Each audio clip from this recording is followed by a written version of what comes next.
नमस्कार विद्यार्थियों, मैं सद्दाम सर सरल रसायन यूट्यूब चैनल पर आपका इस्तकबाल करता हूं। सर्वप्रथम तो मैं आपको रक्षाबंधन और ईद उल अज़हा की हार्दिक बधाइयाँ देना चाहूँगा। हमने अपने प्रीवियस वीडियो में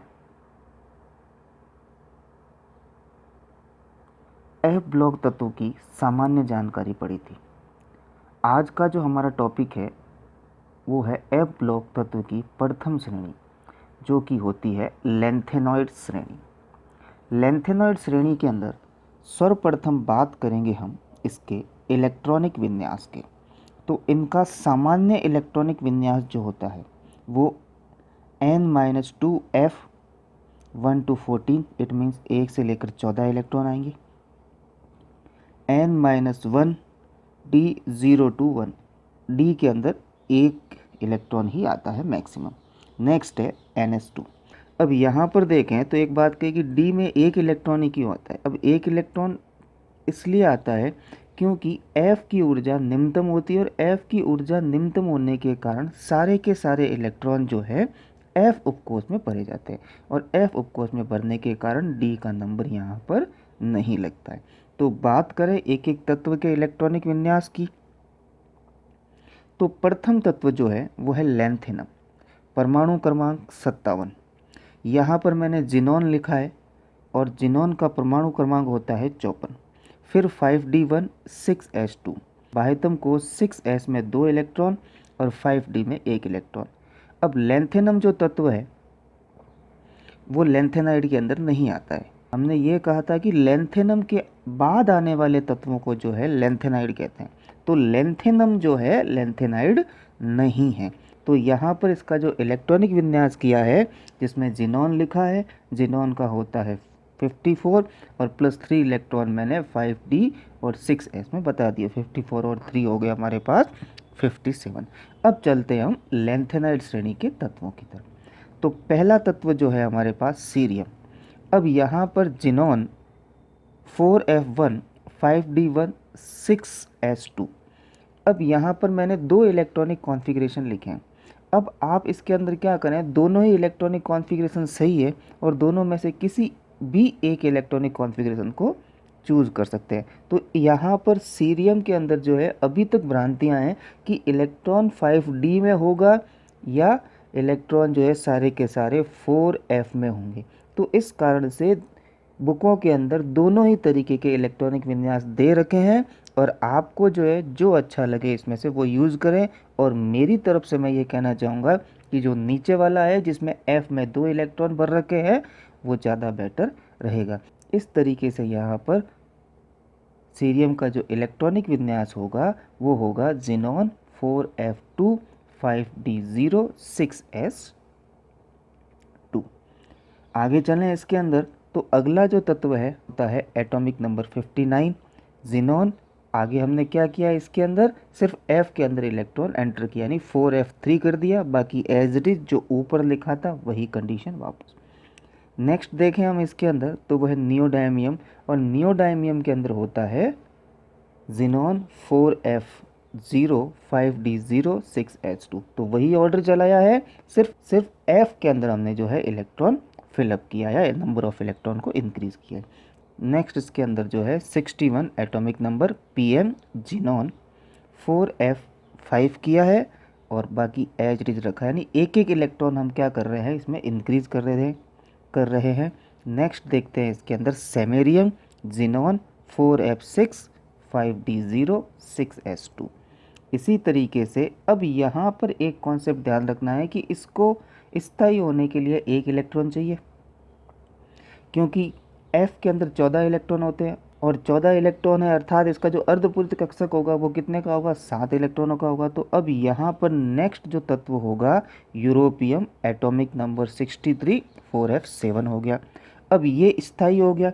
अब स्थायी होने के बाद क्या हम F के अंदर इलेक्ट्रॉन भर सकते हैं, क्या 8वां इलेक्ट्रॉन इसमें एंटर करवा सकते हैं? नहीं करवा सकते, क्योंकि इसका स्थायित्व क्या हो जाएगा, कम हो जाएगा। तो इसके कारण अब इलेक्ट्रॉन जो है 5d के अंदर प्रवेश करता है।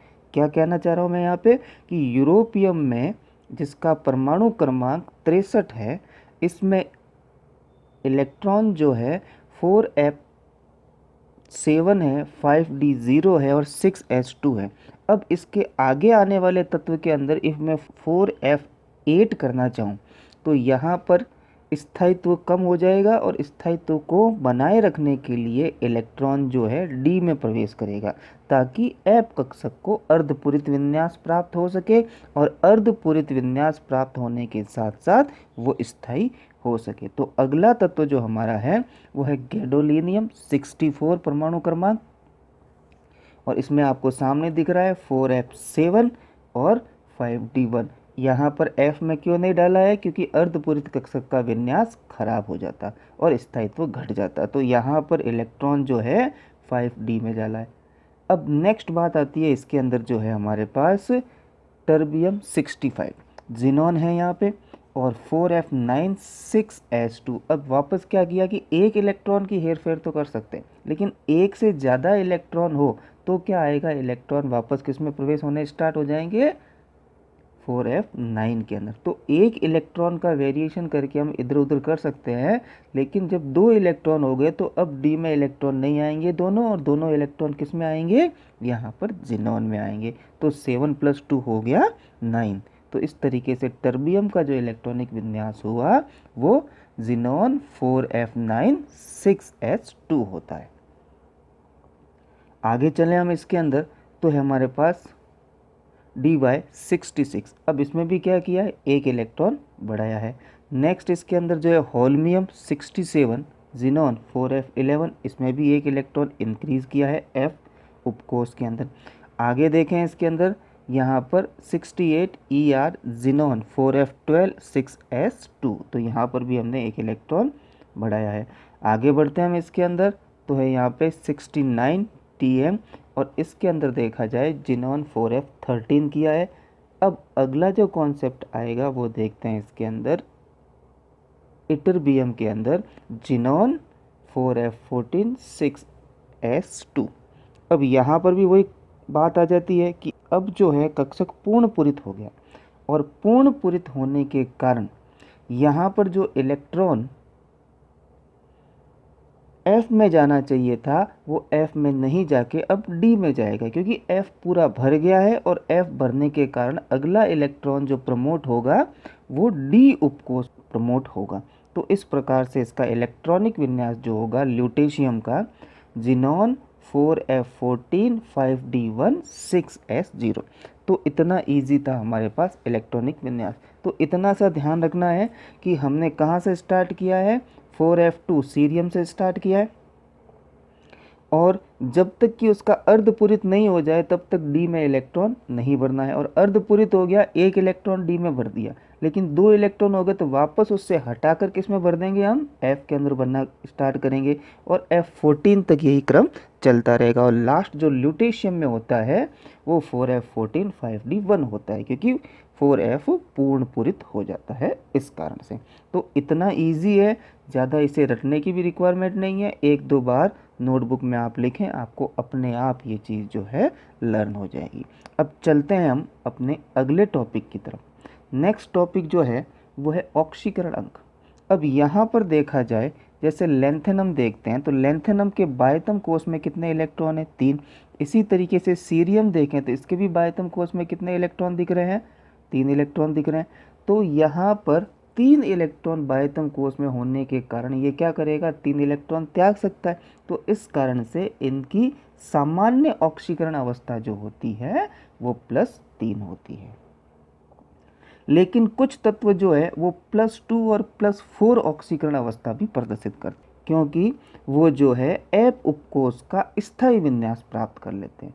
कैसे, जैसे देखिए इसके अंदर, जैसे कि मैंने यहाँ पे लिखा है कि केवल उन्हीं तत्वों में संभव है जो स्थायी इलेक्ट्रॉनिक विन्यास, यानी या तो 4f0 होगा या 4f7 होगा या 4f14, जब भी ये चीज़ प्राप्त कर लेते हैं, इस प्रकार का विन्यास प्राप्त कर लेते हैं, तो जो ये तत्व है +2 और +4 ऑक्सीकरण अवस्था भी प्रदर्शित कर सकते हैं। जैसे यहाँ पर उदाहरण के तौर पर देखा जाए, सीरियम +4 और इसका 4f0 है, टर्बियम +4 4f7 है, यूरोपियम 4f7 है, इट्रिबियम 4f14 है। तो यहाँ पर इन सभी तत्वों ने जो है स्थायी इलेक्ट्रॉनिक विन्यास धारण कर लिया है 4 इलेक्ट्रॉन या 2 इलेक्ट्रॉन त्यागने के बाद।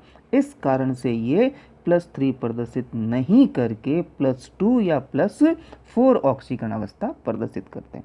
आगे बढ़े यहाँ पर, तो हम यहाँ पे कह सकते हैं कि सेमेरियम +2, यूरोपियम +2 और इट्रिबियम +2 एक अच्छे अपचायक होते हैं।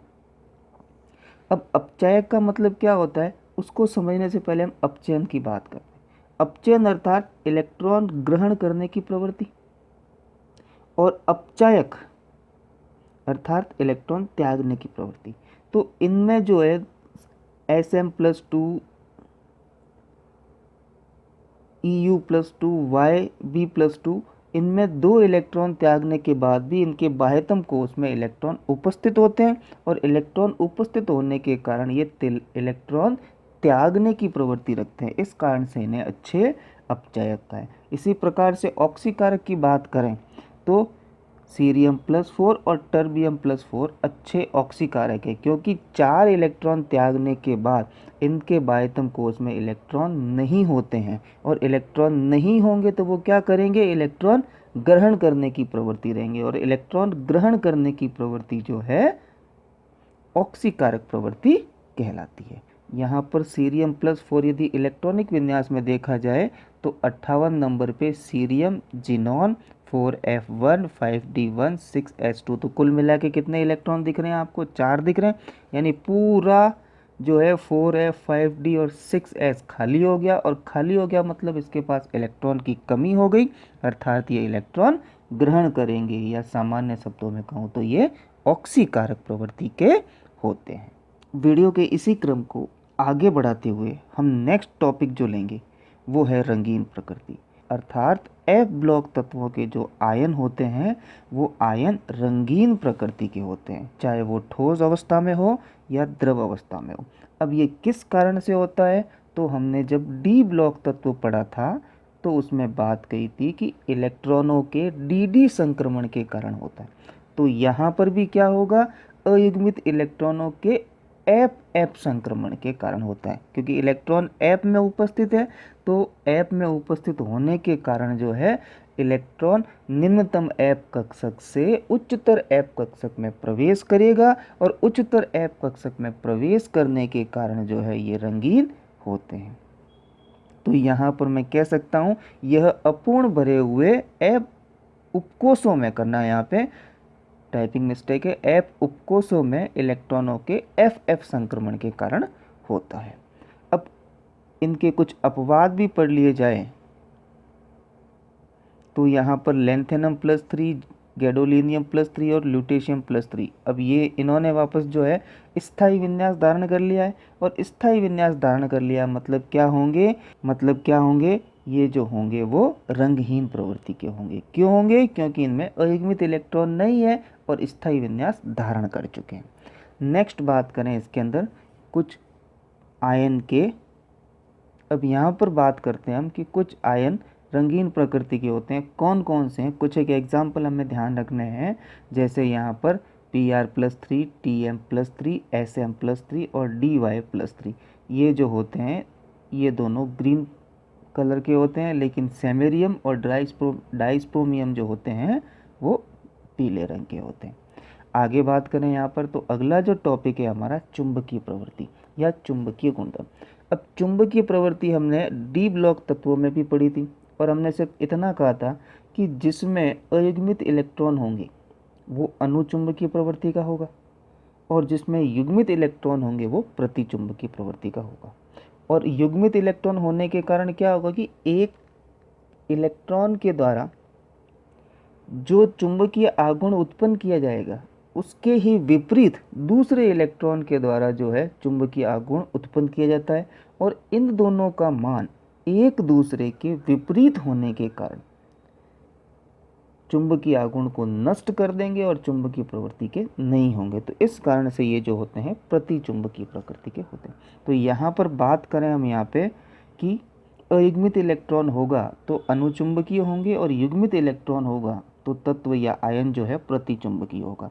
अब यहाँ पर बात करें कि लैंथेनम +3 आयन जितने भी हैं सारे के सारे अनुचुंबकीय होते हैं। अनुचुंबकीय क्यों होते हैं? क्योंकि इनके बाह्यतम कोश में अयुग्मित इलेक्ट्रॉन उपस्थित होते हैं। नेक्स्ट बात करें इसके अंदर इनका अपवाद देखें, लैंथेनम +3 और लुटेशियम +3 ये प्रतिचुंबकीय प्रकृति के होते हैं। क्यों होते हैं? क्योंकि 3 इलेक्ट्रॉन त्याग देने के बाद लैंथेनम जो है 4f0 बना देता है और लुटेशियम जो है 4f14 बना देता है। अब लैंथेनम में तो अयुग्मित इलेक्ट्रॉन क्या इलेक्ट्रॉन ही नहीं है, और बाकी वाले पीछे वाले जितने भी थे वो सारे के सारे युग्मित थे, इस कारण से वो प्रतिचुंबकीय हुआ।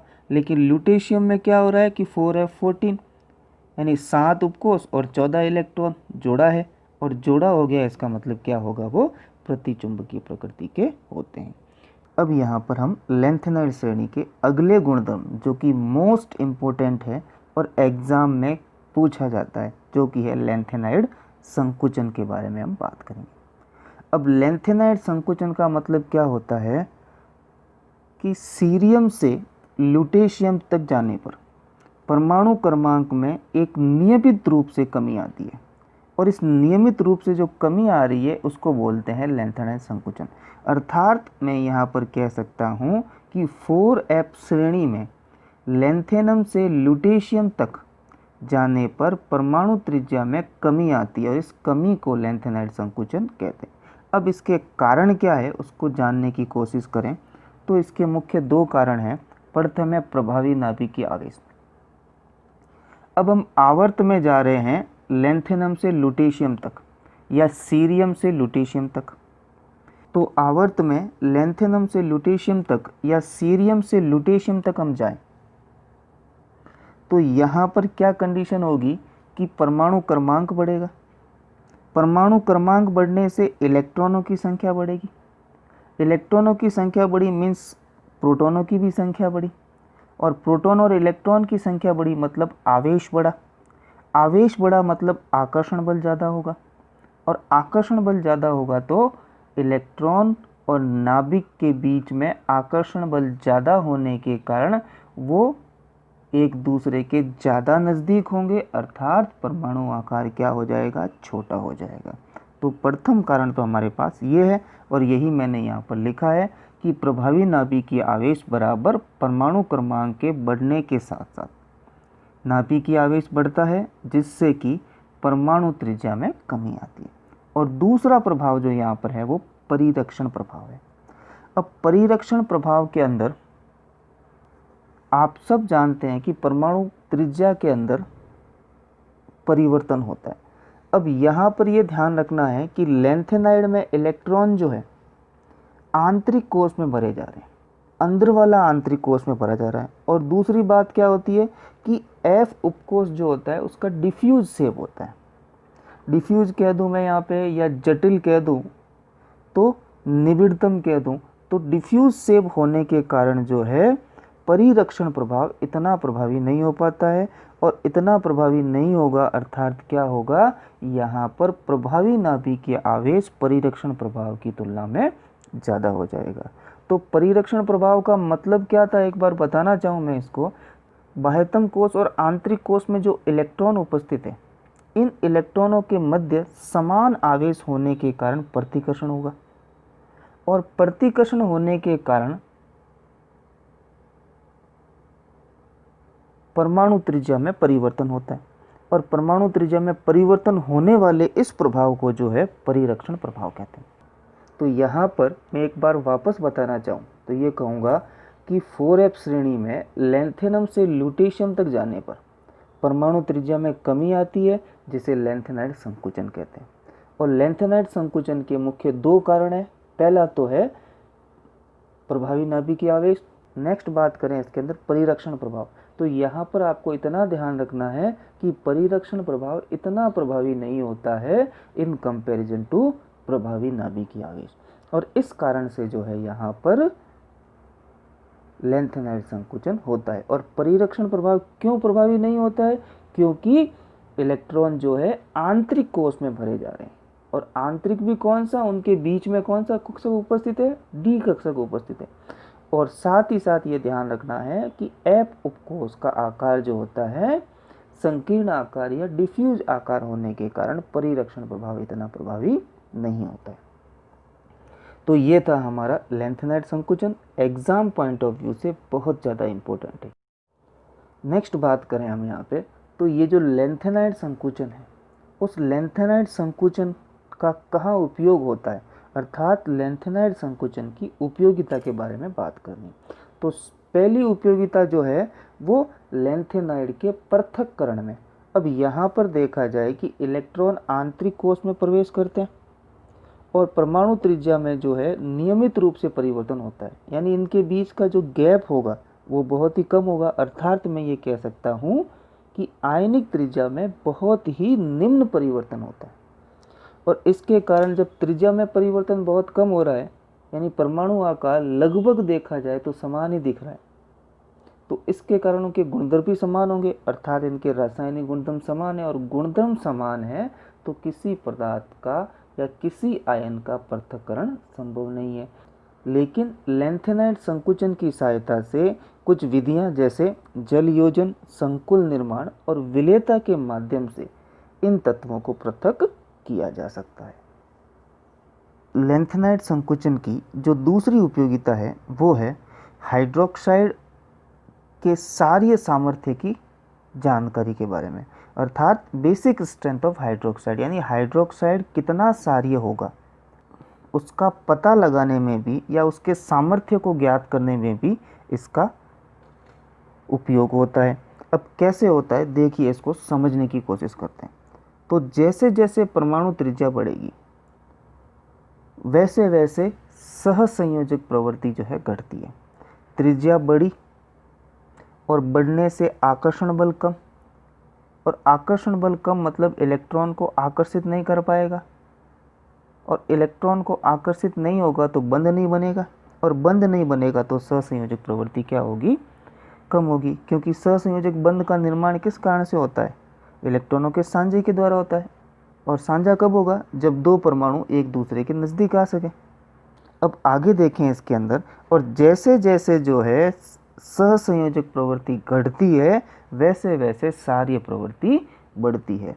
अर्थात कहने का मतलब यहाँ पर यह है कि जब इलेक्ट्रॉनों का साझा नहीं हो रहा है, इलेक्ट्रॉनों की शेयरिंग नहीं हो रही है, तो परमाणु क्या करेगा, आकार बढ़ने के कारण जो है इलेक्ट्रॉन को आसानी से त्यागेगा, और आसानी से त्यागने के कारण सारीय प्रवृत्ति बढ़ती है। परमाणु आकार में वृद्धि होने के कारण इलेक्ट्रॉनों को आसानी से त्यागा जा सकता है, और जितना आसानी से इलेक्ट्रॉन त्यागेगा वह चीज़ उतनी ही ज़्यादा सारीय प्रवृत्ति की होगी। तो यहाँ पर मैंने यही लिखा है कि atomic size inversely proportional to covalent nature, अर्थात सहसंयोजक प्रकृति, और सहसंयोजक प्रकृति जितनी कम होगी उतना सारीय गुणधर्म ज़्यादा होगा। तो ये था हमारा बेसिक स्ट्रेंथ ऑफ हाइड्रोक्साइड।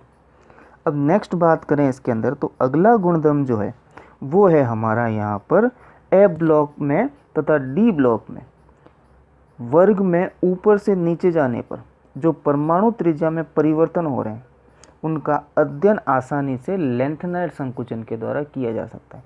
अर्थात वर्ग के अंदर भी यदि हमें डी ब्लॉक तत्वों का अध्ययन करना है तो लेंथेनाइड संकुचन का बहुत ज़्यादा उपयोग है, जिसके आधार पर हम व्याख्या कर पाते हैं कि परमाणु त्रिज्या में वृद्धि या कमी हो रही है तो क्यों हो रही है।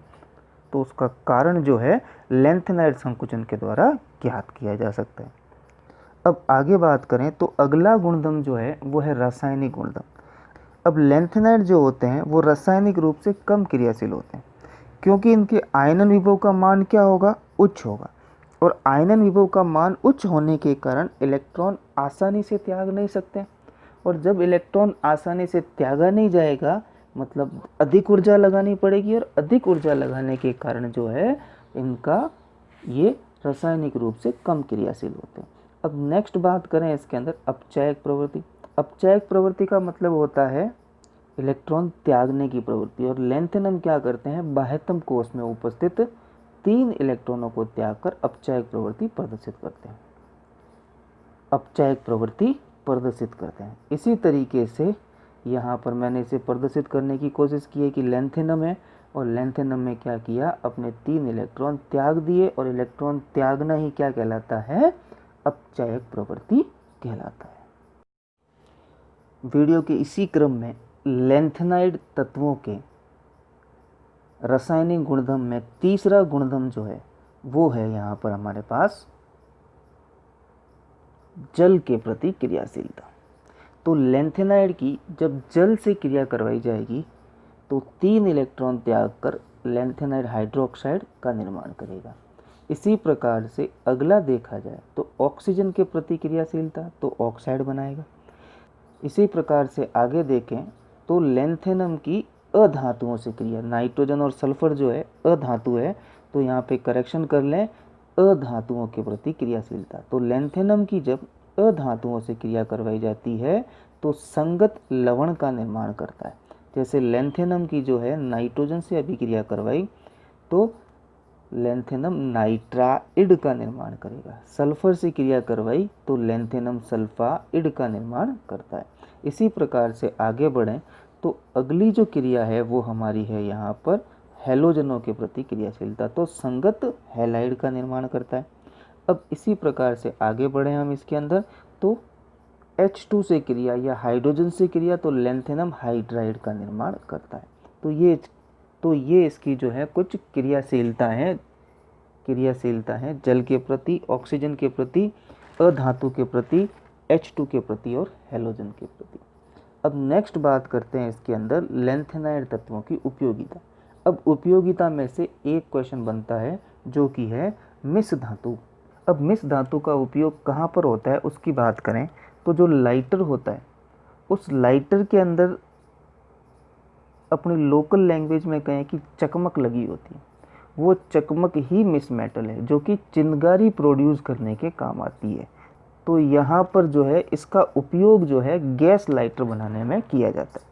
अब मिश्र धातु होती क्या है, इसमें सीरियम होता है 40%, लैंथेनम और नियोडाइस्प्रोमियम जो होता है वो 44% होता है, फिर आयरन होता है 5% और निम्न मात्रा में सल्फर, कार्बन, सिलिकॉन, कैल्शियम और एल्यूमिनियम उपस्थित होते हैं। तो इन सभी को मिलाकर इस मिश्र धातु का निर्माण किया जाता है। तो मिश्र धातु है एक और इनका निर्माण बहुत सारी धातुओं को मिलाकर किया जाता है और इसका उपयोग जो है गैस लाइटर में बनाने में किया जाता है। नेक्स्ट बात करें इसके अंदर कि मिश्र धातु 3% ली जाए और मैग्नीशियम ले लिया जाए तो इसका जो उपयोग होता है वो वायुयानों के कल पुर्जे बनाने में किया जाता है। सीरियम ऑक्साइड का उपयोग जो है टीवी की जो ट्यूब आती है यानी कैथोड टीवी ट्यूब के निर्माण में किया जाता है। और एक इंटरेस्टिंग काम यहाँ पर और है कि प्रोमीथियम और नियोडाइस्प्रोमियम का उपयोग जो है गॉगल्स बनाने में या रंगीन चश्मे बनाने में उपयोग किया जाता है। तो यहाँ पर जो है हमारा लैंथेनाइड श्रेणी समाप्त होती है। धन्यवाद।